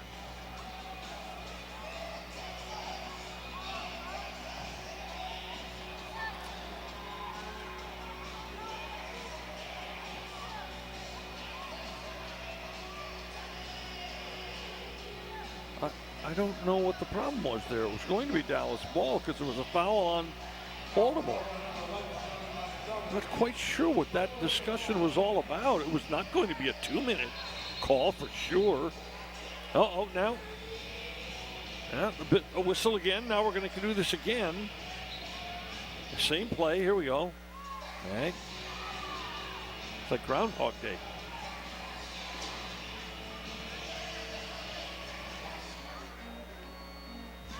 There's Ellis. Power play obviously over for Dallas. They're looking for the equalizer. Dallas was protesting that Baltimore made a substitution after the foul. They can't make that substitution until once the clock starts again. That was the question. Okay. Ellis, nicely done, keeps control. Back to Ricardinho. Through ball to Oligwe. He goes down. Ricardinho comes pushing in there. The shot by Arredondo's blocked. He keeps going, comes to the corner, fires it at and the shot is going to be in. Vanzella could not control the rebound, and Cody Ellis pops it in the net. And Dallas has gotten back to even. Cody Ellis ties it up, and it's 4-4 late in the third period.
We're tied here at 4-4 at the Allen Event Center, just as Cody Ellis netted a goal for Dallas.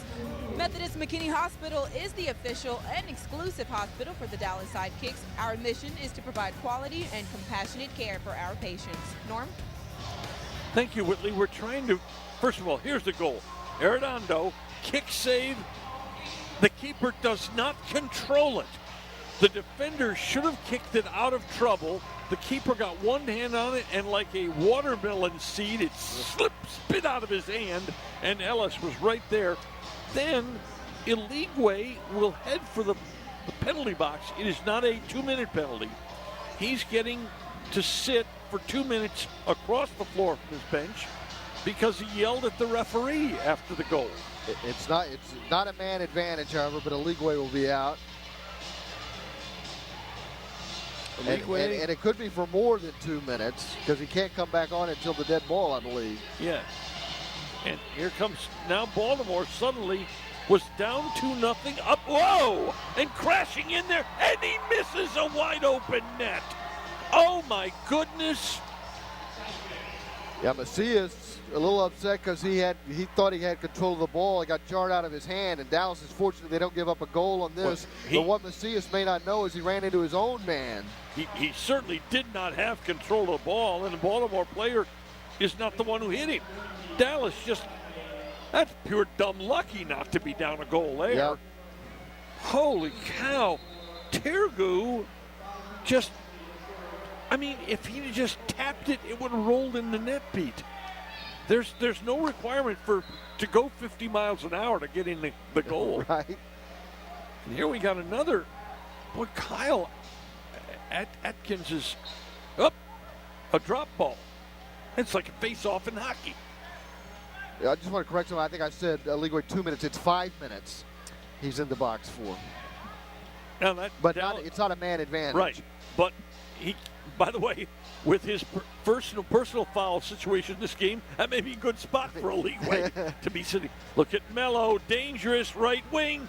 Shot blocked in the defense by Dallas. Here's a blocked in the defense by Dallas by Jones. Two nice plays in the Dallas defense as that ball's kicked up over the glass by Mello. And Dallas has the ball. Nice defending there by Dallas. 1:41 to go in the third. Dallas has won the first quarter and the third quarter. Baltimore won the second Yeah, quarter. you just took the words out of my mouth. They've played great defense in the first and the third. That's also the 2 periods they've scored their goals. The periods they're playing great defense. Look at this run by Brown. Beautifully fed out of there. Brown's going to attach. Here's the ball in the wing. What a save by Vanzella. What a save by William Vanzella. Beautiful.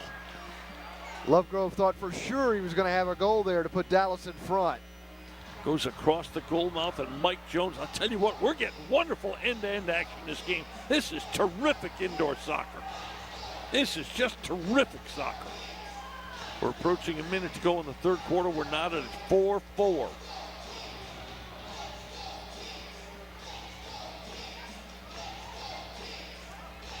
Vanzella out of his goal, playing catch with Dos Santos. Santos saying, get out of there. Looks like Nope. Baltimore's content maybe to set up one last shot here at the end of the period. 40 seconds to go. To the wing. Back to Dos Santos. Now they move forward a bit. That's Caltabiano. Here he is on the wing, off the wood in front. Cleared out of there. Another dangerous looking situation. Baltimore again has an opportunity. Dallas gets Cam Brown on the floor. Now they pressure the keeper, and his long target ball is headed up over the glass by Mike Jones, which will give Baltimore a dangerous free kick with 11 and a half seconds to go, and Dallas already has surrendered a last minute of the quarter goal here in the second quarter, and you sure don't want to see them surrender one here. But Mello, straight in front, looks, taps right wing, the shot off the wood right in front, knocked to the sideboards, over to the wood. Baltimore still has it, across in front, it's in! Baltimore's Fury finally gets a goal with less than 3 seconds to go in the quarter. That's Donatelli. Tony Donatelli, their leading scorer. This is Hoxie, and Macias just didn't come out aggressively enough on that ball. Yeah, and it's hard to be mad at Jones because he's back there trying to play good defense, but heading that ball out, set up that free kick from the top of the arc, and those are the opportunities that Baltimore just seizes on. Well, it's happened again to Dallas. They've surrendered a last-minute goal in the quarter twice tonight, and that's the difference in the game. The last 2 goals Baltimore scored have each been last minute of a quarter. Well, we thought it might be a close game, and it is as we go to the fourth quarter. It's a 1-goal game. The bad news for Dallas is nobody has scored at the end that they'll be shooting at in the fourth quarter until Baltimore's goal right there at the end of the third.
just like that, Baltimore snuck back ahead at the start of the fourth quarter. Methodist McKinney Hospital is the official and exclusive hospital for the Dallas Sidekicks. Our mission is to provide quality and compassionate care for our patients. Guys, during halftime when I was talking to Coach Moses, he did say that his team isn't executing like they should, and when they mess up, Baltimore capitalizes with the goal. This fourth quarter is going to be extremely crucial for Dallas defensively. They know Baltimore can score fast, so those same mistakes in the first half can no longer exist if they don't want to play a game of catch-up. Norm? Well, they find themselves playing catch-up right now because of a goal allowed with less than 3 seconds to go in the third quarter. And it comes off Dallas giving up a free kick at the top of the arc. And a ball just knocked over the glass. Or those little things. And Coach Moses, if you did not see him, his end of first. Oh, that's going to be a card. Yes, that's going to be a card. Aguayo kicked from behind in the leg. And by the way, that's a good job of officiating, not just because it's for Dallas, but that type of play has to be prevented. Right. Aguayo was gone and was kicked from behind. And it's also the last thing you would expect from Baltimore. Yes. Here's Aguayo. He's back. Look at this. Aguayo had made the pass, was kicked from behind by Dantas. Dantas will now spend 2 minutes in the box. This is twice Baltimore has given a power play tonight. That's unlike Baltimore. Here's Dallas again with a couple of minutes opportunity here.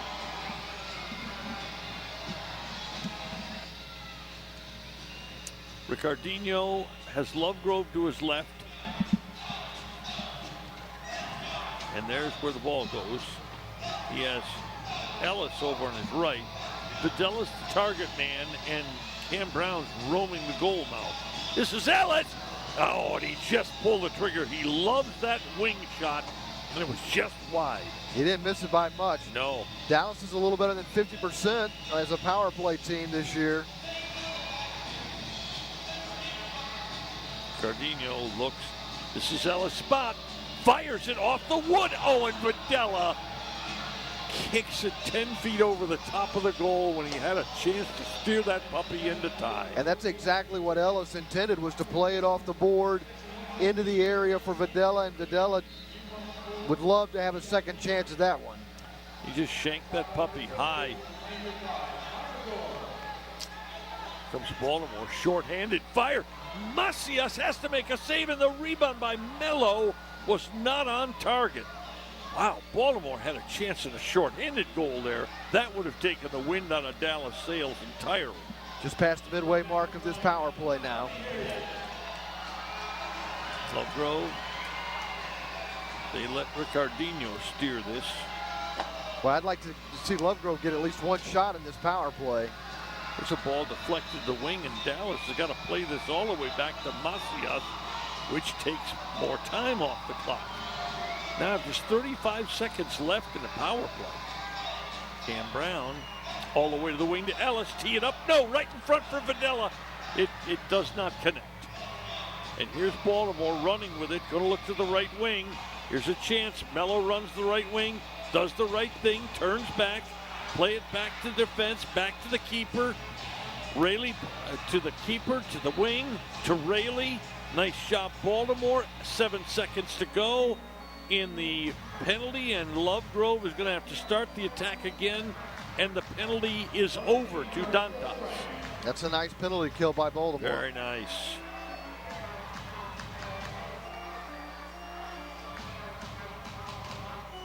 Dallas will now change and get its power play unit off, and just leaving the ball there was Guillen, whose first shift on the floor was nearly a disaster moment. By the way, Alegwe has served his 5 minutes. He can come out on the next dead ball. Number 30 is Tony G. Tony Guillen. Jose Guillen Vinzini. They call him Tony G. Yep. Baltimore pressuring. Jones. 11 and a half to go in this game. Dallas down 1. Long ball by the keeper. Headed back to Benzella, and Baltimore will start coming the other way. Leagueway still having to cool his heels in the penalty box until a dead ball happens. And Dallas could use his offensive ability on the floor. And that's probably why we're seeing Guillen on the floor right now, is because Leagueway's not able to run a shift. Right. Baltimore just moving it around. They've now killed about 45 seconds with this possession. They do this well. Yes, they do. Oh, Hoxie hits the official. And down goes the Dallas player. We got a foul. And that'll get Leagueway out of the, I think that'll get him out of the penalty box, right? I think he may have gotten out of there, though I don't see him on the Dallas bench either. Oh, I don't see a Leagueway. Yeah, he's still in the penalty box. I guess that's not considered a Doing dead ball. in there. Oh, Videla. And they're going to call Videla for a foul, and he is unhappy with Jim Mills. He is unhappy.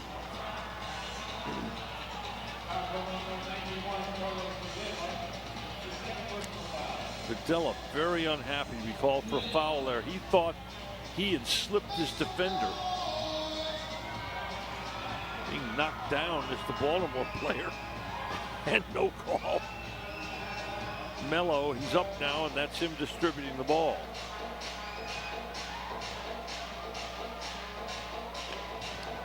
That Donatelli's a clever player, isn't he? Yeah. Nice player. Oh, and Videla with a foul there also. Dallas has done a pretty good job marking Donatelli tonight. Yes. That's 3 fouls now on Videla for the game. It's a long ball right in the goal mouth. Oh, and Macias has to go in the air, and it's still free down there, and he has to play it with his feet and does to the wing. Baltimore takes it away. Trying to slip through on the wood is Pittman. He does. And his centering pass beautifully done by Aguayo, who simply shielded Hoxie away from the ball.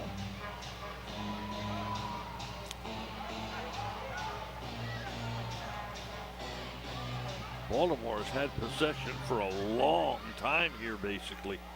Running the wing and getting around Jones, and he is pushed. Oh. And that's a foul against Mike Jones for pushing. They got 2 minutes on Jones here. Yep. So Leagueway will get to come out of the box now. But unfortunately, Jones is going to go in, and it'll be a man advantage for Baltimore. What happened there was Juan Pereira simply beat Mike Jones. Got all the way around him. When Jones pushed him from behind, it's an appropriate call, Pete, because they call the same thing on Dantas. Yeah, that's a good point. When Aguayo beat him and Dantas kicked him from behind, that's consistent refereeing. That's all you can ask for. Baltimore's only been converting about 44% of the time with the man advantage. You would expect that number to be higher for the Blast. Going to the right wing, this is Donatelli. Left wing in front, no, Nelson's there. Off the wood and out beyond the defensive line. Donatelli will engineer. Tap it in the corner. Shot blocked by Cody Ellis. Ellis battling, ball in front, over to the glass in the corner, and Mello has it. And the Blast continue to have the ball. Ellis was hoping to play that off the wall to Benning and hoping that Benning would get a chance to clear. It just didn't work out. The ball headed out of there by Benning and then headed up in the air by Brown. And Brown heads it along the boards. Oh, and he can't beat the Blast player of the ball. That was Donatelli. Where Brown almost had a breakaway opportunity there. This is Donatelli again. Still about 70 seconds to go in this power play. You Yep. feel this is a big moment in this game for Dallas. Wing fires the, way up over the glass. That one got to the concourse. Look at Mello, and Dantas is being yelled at by Mello. Dantas is hollering back. What Mello doesn't understand is, why didn't you pass me the ball right in the middle there? I was right in front with nobody marking me. And by the way, fair question. It is a fair question.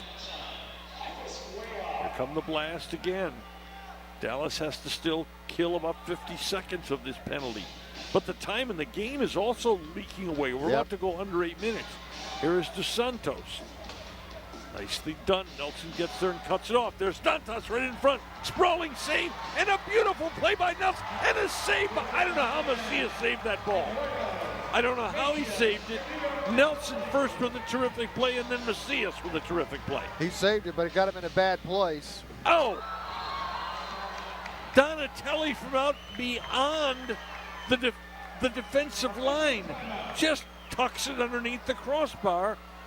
Very unusual. You take a shot from there, but it was right on net, and sure enough, Donatelli does it again. 2 goals, 2 assists, and the Blast has their 2-goal lead back at the Allen Event Center on Spectrum Sports.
The Blast gets a goal by Donatelli right at the end of the third quarter. And then Macias makes a wonderful diving save here. I don't think the keeper thought Donatelli was going to shoot. Look at that shot. Yeah, I'm not sure there's much he could have done there. But yeah, I think you're right. And he was a little shaken up after that save. Donatelli looks like he just combed his hair for a photo opportunity. Look at him. Looks like he should be in Mad Men. Yes. Well, that's a brilliant shot by Donatelli to get that goal. And he now he's assisted on both Oxy goals, and he has the last 2 goals in this game as Tony Donatelli, in a defensive type of team, you don't get a leading scorer in the league, but Donatelli's a really good player. Yeah, you know, they don't have anybody that's just tearing up the stat sheet, but they've got 14 guys with at least 1 point this season, so they get everybody in the act. Yep, they do. Dallas now needs to press very quickly. They obviously need 2 goals in less than 7.5 minutes to get this thing extended. Here comes Santana on the wing. His shot is deflected high in the goal mouth, and Macias leaps over Juan Pereda. That's a nice aggressive play to grab that ball out of the air. I don't think Dallas can have a lot of difficulty with the game Macias has given them tonight. Yeah, I don't think they could have expected him to play much better than he's played. He's made some really nice saves. Maybe the goal right at the end of the third quarter, he should have been a little more aggressive on coming out of his goal, realizing they were in the last couple of seconds, and allowing the through ball that eventually was the Donatelli goal. He's not played aggressively to go get the ball, but I think he's trying not to make the critical error. But all in all, he's faced a lot of good shots in this game. And there's Arredondo called for pushing Dos Santos.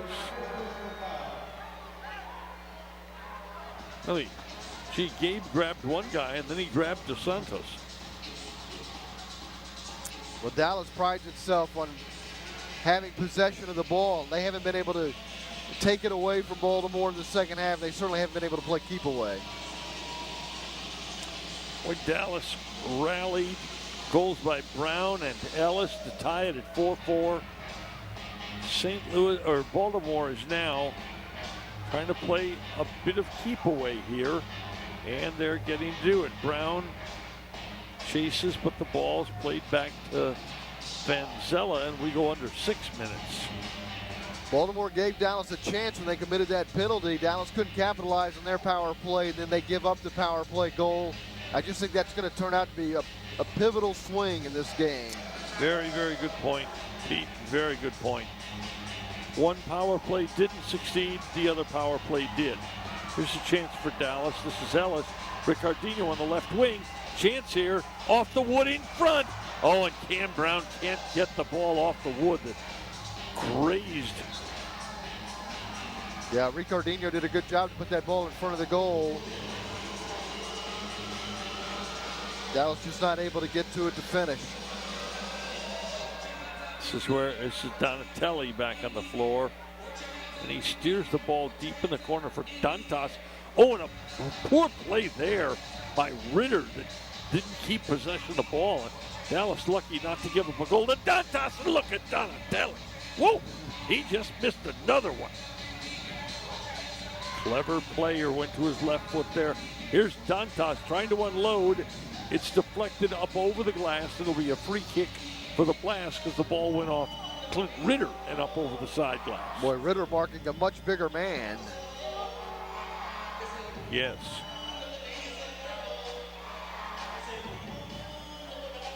Baltimore gets their free kick unit on the floor. And there's a blast that's way wide by Pereira, but Baltimore keeps the ball. And here we're going to see a bunch of this, Pete. Play back to Van Zella and play forward. Macias goes up and they call a foul on Dos Santos. Good call.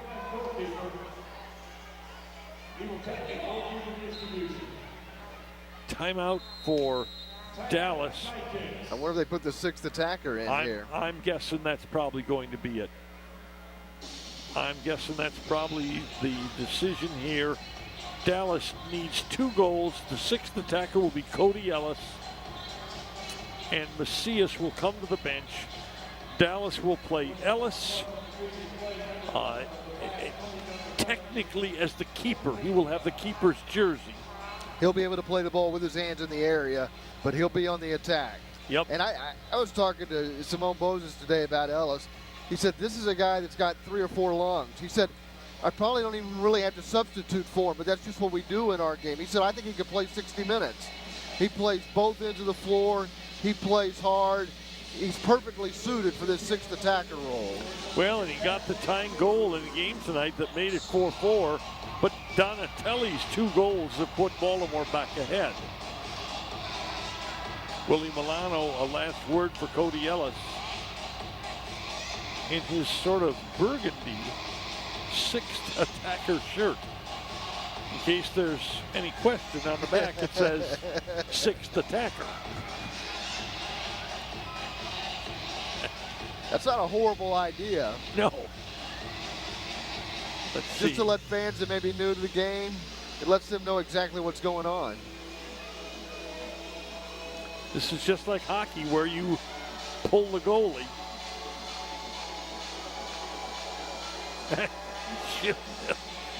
Fumbles the ball. And we've seen this with Ellis before when he's been the sixth attacker. He doesn't wear any gloves, so he can use his hands, but it's tough when you don't have any gloves.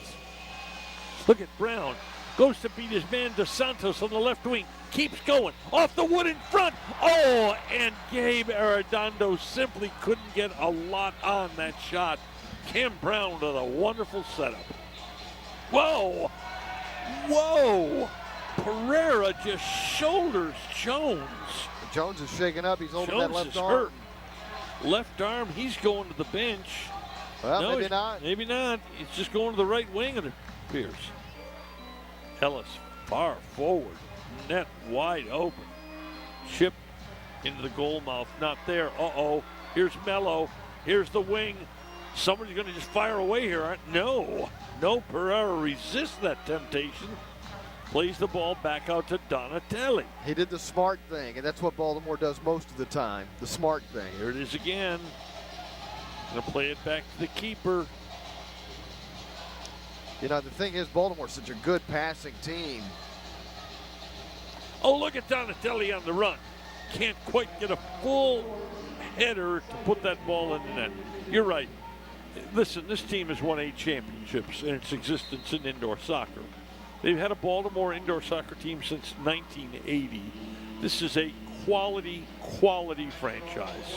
San Diego and Baltimore and Dallas, between the 3 franchises, have won 3/4 of all the championships available in the last 3 decades plus. Dallas badly needing a goal. Ricardinho plays to the right wing, setting it up, turning, firing, blocked into defense, and Benzella has to dive, can't control the rebound. It's right in front again. Videla tries to go. Oh, and the shot hits on glass just above the crossbar. Dallas creating a lot of activity there in front of Anzala. They just can't put it away. Dallas just can't get that goal that would make this an exciting 1-goal finish. And here's Baltimore doing what Baltimore does and what a good soccer team does. They play the ball back to the keeper. The clock is their friend right now. Every second that disappears makes the Dallas situation more critical. Look at that. Just finding a nice, easy, open man, Pete. Dallas not in the mood to chase. Here's Cameron Brown. Back to Benzella.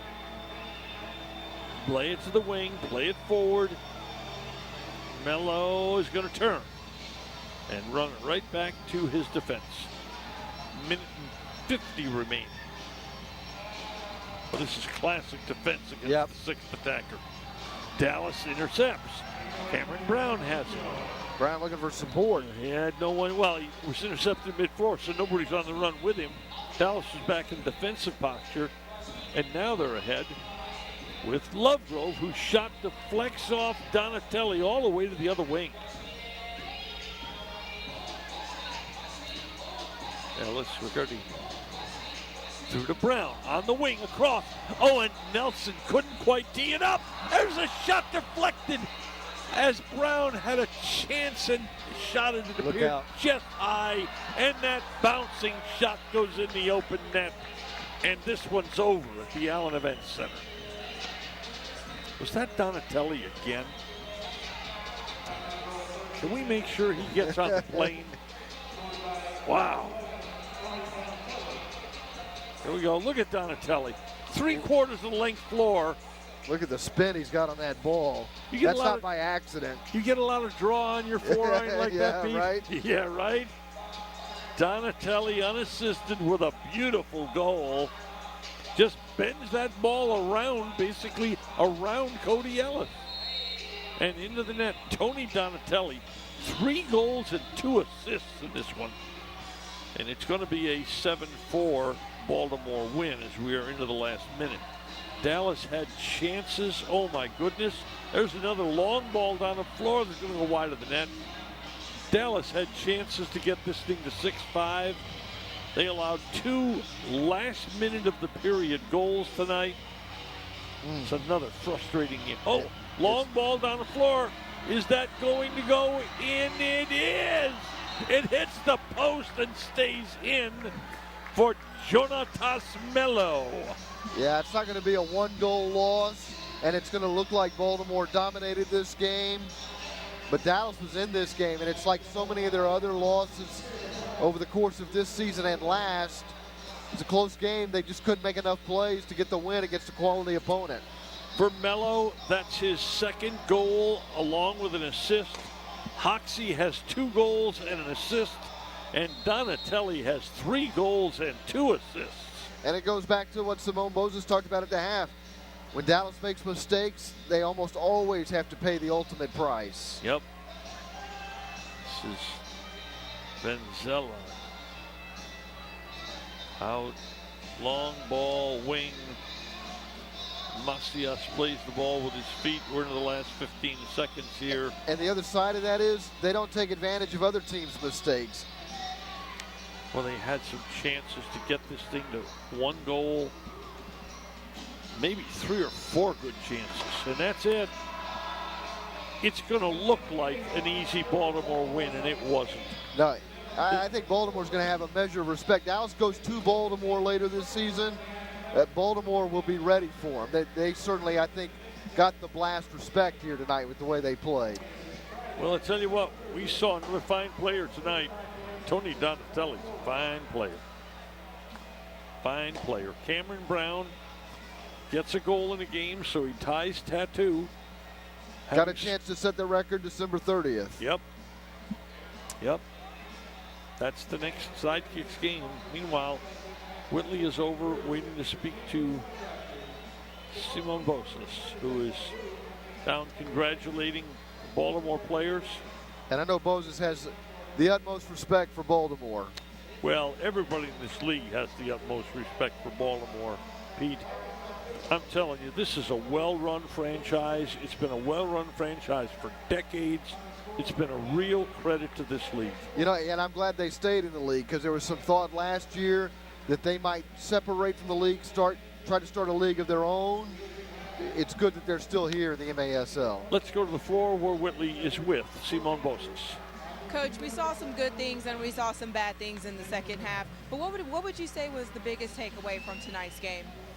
You know, this goes back to, and I sound like a broken record at this point, it's like the experience component to knowing that a team like this, you know, like I said in the first half, 1 weak link, 1 mistake, 1 adjustment, and it's a goal, right? That's the difference between experience playing multiple years in leagues, a championship team, and a team that's like, we're putting it together, we continue to grow. I feel that we're definitely evolving, but these are the games that you need to make a bigger jump as players, and I think that we missed out on an opportunity. Now, your team is going to face more experienced teams throughout the regular season, and you're going to see this team again in January. How do you plan to combat those experienced teams? Well, I think that if you take a look at the San Diego's, the Tacomas of the world, the Baltimore's, I don't think that we're off. I think that, you know, of course today the score, we have to pull out the 6 man, and that's what can happen when you risk. But I don't think that we're off that much. It's just that it's just adjustments.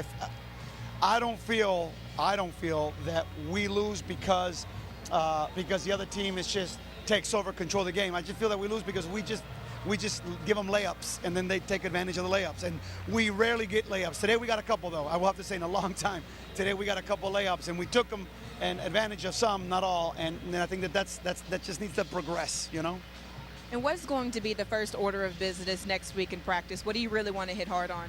Well, I think that one thing that we've been doing really good was ball possession, and today we didn't have ball possession, and the reason why is because of just small mistakes. You know, a pass that's 10 yards or 5 yards, we were just not accurate, and so if you start like that, it just kind of builds the momentum of not being able to contain. You know, they also knew that this is, you know, a rookie goalkeeper. They pressured him. We practiced that. It just sometimes it came out, sometimes it didn't, and so that's it goes back to an execution issue. You know, and you said that we're playing against these teams, and it is. You know, we play Sonora now, the champion and the second play in the same month, and then we go there and we play all these teams that are out of our bracket, and that's just the way it is, you know. All right, Coach. Good luck. Thank you. No, thank you. Thank you. Back to you, Norm. Thank you, Whitley. You can feel the frustration in Simone Bosas. And as this game evolved in the fourth quarter, it was 6-4 Baltimore. But in the later part of the fourth quarter, Dallas had chances. Here's one of them. And Gabe Arredondo shielded nicely by the defense. Cardenio chipped in the middle. Oh, there's Lovegrove, the shot. Videla turns, and that shot deflected, and the keeper makes that one. Cameron Brown had a couple of opportunities, and Pete, it's almost like a broken record, but this team has challenged good teams and yet hasn't found a way to get over that hump. And I know another thing that's frustrating for Simone Bosas is he feels like Arthur Evo and RJ Lovano, he's kind of been grooming those guys. to make an impact in games like this, and it looks like both of those guys are probably out for the season, and those are guys he thinks would make a huge difference in a game like this against Baltimore. And, you know, I thought his analysis there at the end was exactly right. It's going to look like Baltimore dominated this game when you look at the scoreboard. It's just a mistake here, a mistake there that's costing Dallas, and they've got to find a way to overcome those mistakes, because you're never going to play the perfect game. You're going to make those mistakes. You've got to find a way to overcome them. We appreciate your being with us tonight from the Allen Event Center. The final score again tonight: Baltimore Blast beat the Sidekicks 8-4. They moved to 5-2 on the season. Our next indoor soccer action on Spectrum Sports will be Sonora versus the Sidekicks, Friday, December 30th at 7:30 p.m. from the Allen Event Center. Be sure to follow us on Twitter. That's SpecSportsTX. You can also check us out online at myspectrumsports.com. For Pete Stein, I'm Norm Hitzker saying good night from Allen, Texas.